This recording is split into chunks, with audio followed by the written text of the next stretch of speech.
What is going on, you guys? It's Nacho with a brand new video, and in today's video we're going to continue the series of modding the Yamaha R9. I'm not going to lie, the bike is slowly getting to where I want it to be, but it's not completely there yet. Just a couple days ago I made a video talking about all the mods that I currently have on my Yamaha R9, and if you guys haven't seen that video already, I'd highly recommend to check that out before viewing this one. In that video, I also talk about some of the mods that I'm expecting for this bike, so just stay tuned. Those are coming in very, very shortly. But before we get to this install, I have some unfortunate news about my friend that also has a 2025 Yamaha R9. We have to take his R9 to the dealership for probably the 7th or 8th time now to get service. So that means we're gonna have to take out the Camry, which I haven't shown on my channel in a really, really long time. And this here will be my breakfast for the morning. So I'll pick up the video as soon as I get in the car. So I'll catch you on a bit. So the reason I'm actually going with him to the dealership is because his R9 is actually experiencing a lot of issues.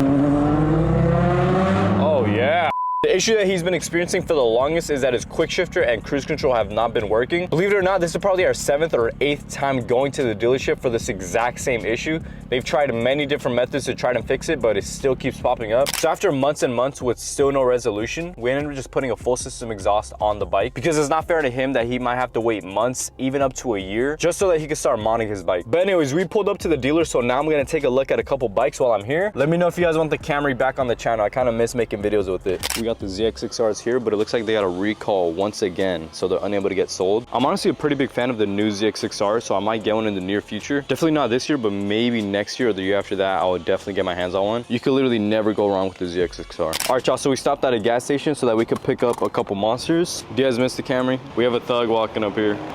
Hey, man. All right, y'all, so we made it back to the crib. One last thing I forgot to mention about his bike is that if the next time we go pick it up, if it still doesn't work, he's probably just gonna have to lemon the bike. As unfortunate as it sounds, it's just not realistic to keep a bike that's giving you the same issues, so it has to be done. The reason why I wanna mention this on my channel is so that you guys are aware that there could be issues with your bike if you buy them from a dealer. Whether it be an R9 or any bike from a dealer, it's not certain that it'll work perfectly fine. And that's why most dealers give you a full year of limited warranty. Some even offer extended warranty, which comes at a cost, which could extend it for about 5 years. I personally didn't take up that offer, and I wouldn't recommend anyone to if you plan on flashing your ECU. As soon as you flash your ECU, that warranty is completely done for, so don't purchase it if you plan on flashing it. Now, without further ado, let's go ahead and get to this install. Today's install, we are finally going to be removing the mirrors on the Yamaha R9 and replacing it with New Rage Cycles mirror block-offs turn signals. These have integrated turn signals, so they're not your regular block-offs. That way, if you're at a 4-way stop sign and there's a car in front of you, they'll still know which way you're trying to go, just without the ugly mirrors that are going out. I've been trying to get rid of these mirrors for the absolute longest because I want to find the right company to work with, and that company happened to be New Rage Cycles. I wanted to make sure their quality is good, they have fast shipping, and they can offer a discount to you guys for anyone that wants to install this on their own bike, and I was able to work that out with them. So if you want to pick one of these up yourself, use code Nacho at checkout and you will receive a discount off your order. I'll be sure to link this in the description down below. So let's get to the install. All right, so I'm gonna try to open this up one-handed, so bear with me. But one thing I forgot to mention is this install looks extremely easy. It doesn't look like it will take over 5 minutes to install, so let's go ahead and get to it. Packaged with care by Dan. Huge shout out to Dan.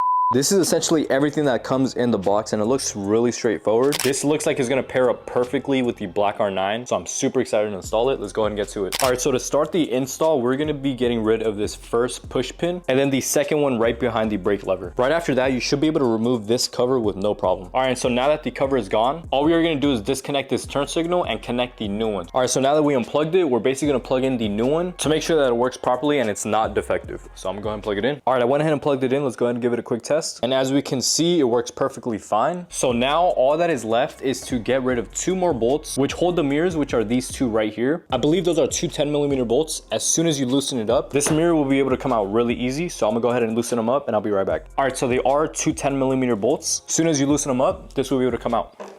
There we go. Feel free to dump the old one in the trash, but I can already tell this bike is coming along well. This is already looking so much better in my opinion, and all that is left is to put in the block-off plate. I'm also very happy with the color of the block-off plate because it actually matches perfectly, but this is how it'll pretty much look. All you have to do is feed the wire through, using these 2 as your replacement, and you're also gonna use 2 of these, essentially doing the steps in reverse. So as soon as I'm done installing it, I'm gonna pick up the camera. I'll be right back. All right guys, so the install is complete and this looks actually crazy. I didn't expect it to look this good. This cleans up the front end by a whole bunch. So right now I'm gonna go ahead and get ready for a ride. This is how it looks like without the mirrors. Let me know you guys' thoughts in the comments down below. And once again, if you want to pick one of these up yourself, make sure you guys use code Nacho for a percentage off your order. I'll make sure to link this item in the description down below. But without further ado, we're gonna go ahead and go on a ride with the R9. So I'll be right back. All right guys, I'm back and this looks amazing. Let's go ahead and take the R9 on a ride. Once again, as always, if you guys want an Insta360 camera yourself, which is what I'm recording on right now, make sure you guys use code Nacho and you will get yourself a completely free Insta360 mic air. This mic air is exactly what I use to capture exhaust audio on my bike. And since I always get questions on where I mount it, you could pretty much mount it anywhere on the back end. I personally mount it right under my rear seat, so I'll put it right here. There we go. It's completely magnetic, so you could pretty much put it anywhere on the bike. So I'm gonna go ahead and take the bike out and I'll pick up the video. All right, gonna be riding on rain mode until it clears up a little bit, but honestly, this POV is definitely something I can live with. It's more so just breaking my damn neck, just checking if anyone's coming. Yeah, I could definitely live with this. This looks so much better. I think the only thing that's left to be completed on the front is just a higher windscreen. After I get that, I'll be pretty much satisfied with the front end of things. Yeah, guys, something I want to mention about this exhaust system is that it's coming close to an end. I've already got confirmation that the new exhaust system for the R9 is on the way, meaning that I'm gonna have to once again rip out the ECU, send it over to Two-Wheel Dynaworks to get flashed. But the only thing different about this time is that I'm not only getting it flashed for the exhaust, I'm also adding on another performance mod, which will be a surprise. Just stay tuned for my future YouTube videos and you guys will soon see what that performance mod is. I am definitely gonna miss this exhaust system. It's been one of the most fun exhaust systems that I've ever ran on a bike, especially with this pop. Just hear this.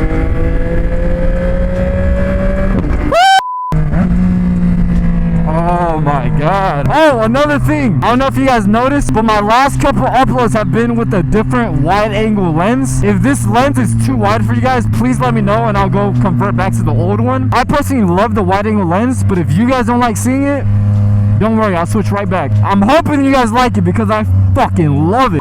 Looks like we're coming up on a little bit of traffic, which is fine, so I could talk to you guys a little bit about this flash I'm gonna be getting next week. I'm gonna try to stock up on as much content as I possibly can for the R9, because as most of you guys already know, once you flash your bike, you will not be able to use it until you get that ECU back. So I'll be without my R9 for about a week or so, meaning I'm gonna get more seat time on the Grom so I can practice my wheelies. I got my boy over here about to take some rollers with me.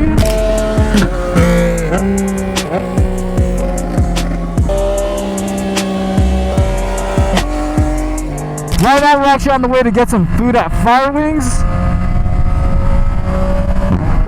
You guys, I'm not even joking. I think this mirror delete might have to be one of my top favorite mods that I've ever put onto this bike, alongside with the quick throttle tube. I don't know what it is. It might be that my peripheral is more clear, but I don't know what it is. I just think it looks so much cleaner on the front end. Back to the topic of the flash. Given that I'm not going to be riding the bike for about a week or so, I'm going to have a lot more seat time on the Grom, and so far, I've had one Grom day where I practiced wheelies for about 3-4 hours or so. When I tell you guys the first 15 minutes I wanted to give up, I cannot get that front wheel up for the life of me. But luckily I have my boy next to me that also has the Grom, and he's been getting it up, so he was able to help me out get that front wheel up for the first time. After about 2-3 hours or so, I was able to finally get the bike up and have it holding for just a couple of seconds. Nothing crazy, but as far as progress, I'm definitely making some. And let's just say when it hit that third hour, I went a little too far back and I might have looped the Grom just a little bit. But honestly, I was expecting to loop that day just because I was so determined to get that front wheel up and lean as far back as I possibly could. And safe to say, I definitely did just that. Maybe in a couple weeks or a couple months, I'll be posting my entire progress video where I showed my progress from day one up until current. And hopefully I can hold that thing for at least 20 seconds. That's literally all I'm aiming for. But I think it's safe to say I'm gonna be bringing home my second sport bike in just a couple of months. Realistically, I could bring this bike home whenever I want to because it's going to be purchased from a private sale and it is waiting for me. The reason I'm going to get it a little bit later is because I want to capitalize on the opportunity that I currently have, which is owning a Yamaha R9. Not many people own a Yamaha R9. It was very, very limited in 2025, and me posting as much videos as I could on the R9 was a great opportunity for me to grow my channels. So as soon as I think I'm in a good spot of chilling off the R9 videos, I think I'll be in a good spot to post my second sport bike. I promise this next sport bike is going to be crazy crazy, so I want to hear you guys' guesses in the comments down below. I've already been in contact with many companies who are down to work with me with this new sport bike. I'm just super stoked to finally get it on the channel. All I ask is for you guys to be patient with me, and I promise all year of 2025 is going to be nothing but bangers. Alright y'all, so we just finished eating and I accidentally left my camera at home. So the quality might not be the absolute best, but just to show you guys the difference of how the bike looks with no mirrors, I think it's a pretty big difference and I'm honestly a big fan of it. Let me go ahead and turn on the hazards. Let me actually turn on the turn signals just to show you guys. So if there were to be a car right in front of me, they would know exactly which way I'm going with the benefit of having no mirrors. Let me know you guys' thoughts in the comments down below. I honestly want to hear what you guys have to say about it. Hopefully you guys enjoyed today's video. Oh yes. I'm gonna be going home to edit this video for you guys, and then tomorrow I'm gonna be filming a different video. So I hope you guys enjoyed today's video. Make sure you guys like, subscribe, comment down below if you have any questions, follow on my socials, and I'll catch you guys on the next one. Peace.